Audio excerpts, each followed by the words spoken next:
Жұма аптаның сұлтаны, күндердің төресі, қасиетті күн.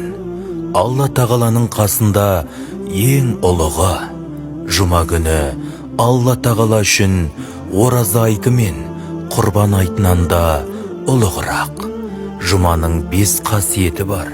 Жұма күні Алла тағала адам атаны жаратты. Осы күні адам ата жерге түсті.